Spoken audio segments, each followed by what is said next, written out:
অষ্টম শ্রেণীর ছাত্র, সে শুধু আমাদের ছাত্র নয়, আমি মনে করি সে আমার একটা সন্তান।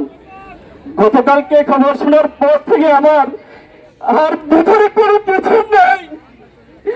আপনারা যারা আজকে এখানে মিডিয়ার ব্যক্তিরা আসছেন, যারা দেশের লোকজন আসছেন, আপনাদের মাধ্যমে আমি স্বরাষ্ট্রমন্ত্রীর কাছে জোর দাবি জানাচ্ছি, আমার অন্তকে যে কোনো প্রসেসে আমাদের কাছে ফিরিয়ে দেন, নয়তো এই গুণের মধ্যে ছাত্রছাত্রী নিয়ে আমরা ধারাবাহিকভাবে আন্দোলন সংগ্রাম চালিয়ে যাব। আমরা আর কোনো মায়ের বুয়াকে ভাবে খালি করতে দিব না।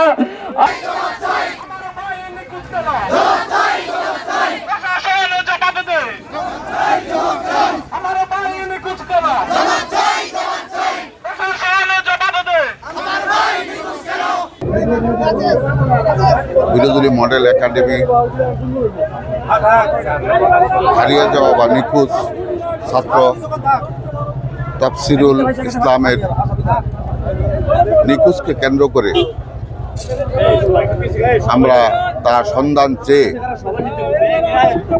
এই স্কুলের ছাত্র ছাত্রী, শিক্ষক শিক্ষিকা, অভিভাবক, এলাকাবাসী যারা রাস্তায় দাঁড়িয়েছে তাদের সাথে একাত্মতা প্রকাশ করার জন্য, সংহতি প্রকাশ করার জন্য আমি বাংলাদেশ জাতীয়তাবাদী দল বিএনপি টুক ইউনিয়ন শাখার পক্ষ থেকে আমার প্রিয় নেতা শাহরিয়াজুল হান্নানের নির্দেশক্রমে তাদের সাথে একাত্মতা প্রকাশ করতে এসেছি। বাংলাদেশ জাতীয়তাবাদী দল বিএনপি টুক ইউনিয়ন এই ঘটনায় গভীরভাবে মর্মাহত, শোকাহত। আমরা উপযুক্ত কর্তৃপক্ষের মাধ্যমে অতি দ্রুততম সময়ের মধ্যে আমরা এই হারিয়ে যাওয়া বা নিখোঁজ ছাত্র, মেধাবী ছাত্র তাফসিরুলের সন্ধান চাই। অপ্রিয় হলে সত্য, আমি বলতে চাই এই এলাকায় একটা ছোটোখাটো পরিসরে হলো একটা কিশোর গ্যাং সক্রিয় আছে, কিন্তু তাদের অপরাধের মাত্রা এত দূর পর্যন্ত চলে যাবে এটা আমি বিশ্বাস করতে কষ্ট হচ্ছে। তারপরেও কোনো কিছুকে এই ব্যাপারে সন্দেহের ঊর্ধ্বে আমি রাখতে চাই না। ও সর্বোচ্চ যদি সত্যিকার অর্থে চূড়ান্ত কোনো মর্মান্তিক ঘটনা ঘটে থাকে, আমি এবং আমরা সকলেই এই সমাজের পক্ষ থেকে, এই এলাকাবাসীর পক্ষ থেকে এই অপরাধীদের শনাক্ত করে সর্বোচ্চ দৃষ্টান্তমূলক শাস্তি নিশ্চিত করা হোক প্রশাসন এবং উপযুক্ত কর্তৃপক্ষের কাছে ইহাই দাবি। এটা অত্যন্ত মর্মান্তিক, সেই জন্যই সর্বশ্রেষ্ঠ এবং অত্যন্ত ভারাক্রান্ত হৃদয়ী আজকে সকলেই আমরা এখানে উপস্থিত হয়ে দাঁড়াচ্ছে। আমরা যদি সেটাকে ভালোভাবে বিচার আমরা করতে পারি তাহলে হয়তো আর জীবনে এরকম নাও ঘটতে পারে। প্রশাসনিক ব্যবস্থা নিয়েছে, তারা কাপাসিয়া থানা তারা জিডি করেছে, আমাদের সাথে কথা বলেছে, রাত্র অনেক রাত্র পর্যন্ত তারা কথা বলেছে। তারা তো সত্যিকারভাবে ছেলে হারানোর ব্যাপার তো সবাই বুঝে, মা বাবা বুঝে, বিশেষ করে আমরা যারা শিক্ষক আছি আমরা সবাই বুঝি, গার্ডিয়ানরা বুঝে। না হয়তো আজকে এত গার্ডিয়ান এখানে উপস্থিত হতো না, এত ছাত্রছাত্রী উপস্থিত হতো না। এটাই সবচেয়ে বড় রক্তমাখা জামা কাপড়ের ছবি দেখে একজন অভিভাবক হিসেবে, একজন শিক্ষক হিসেবে আমি আবেগে আপ্লুত হয়ে পড়ি। সারা রাত আমি ঘুমাতে পারিনি। এই ধরনের ছবি দেখে আমি তাকে জীবনেও দেখি নাই।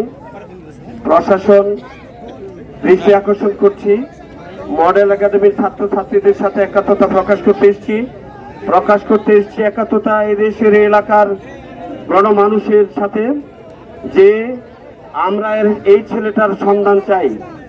প্রশাসন, পুলিশ প্রশাসন কাপাসিয়া যদি ফেল করে, আল্লাহ না করুক, তাহলে আমরা গাজীপুরের এবং প্রয়োজনে স্বরাষ্ট্র সচিব, স্বরাষ্ট্র মন্ত্রণালয়ের স্বরাষ্ট্রমন্ত্রী মহোদয়ের দৃষ্টি আকর্ষণ করছি। আমি অনুরোধ করছি এই সমস্ত বাংলাদেশের এই ধরনের ছাত্রদের পক্ষে, যারা এরকম স্কুলে আসে, আজকে সারা বাংলাদেশের ছাত্রছাত্রীরা সোশ্যাল মিডিয়ার মাধ্যমে এটা জানতে পেরে অনেক অভিভাবকরা তাদের বাচ্চাদেরকে স্কুলে পাঠাইতে হিমশিম খাচ্ছে। অত্যন্ত ভারাক্রান্ত আমাদের প্রিয় ছাত্র অন্ত আমাদের মাঝে নেই, তার প্রতিবাদে আজকের এই মানববন্ধন। এখন আমাদের মাঝে অষ্টম শ্রেণীতে একটা সন্তান, আমার সন্তান অষ্টম শ্রেণীতে পড়ে।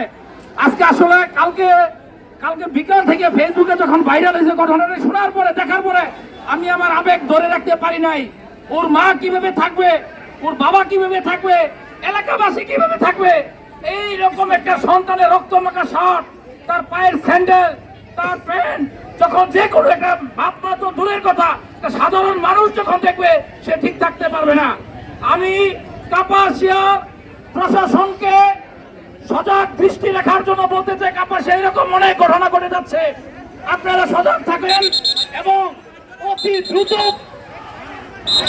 তার সাথে আমরা অন্তর সন্ধান চাই এবং সে কোথায় আছে, কি অবস্থা আছে আমরা জানি না, সে কি জীবিত না মৃত আমরা সেটাও জানি না। প্রশাসনকে আমরা যথোপযুক্ত ব্যবস্থা নেওয়ার দাবি জানাচ্ছি আজকে এই মানববন্ধন থেকে।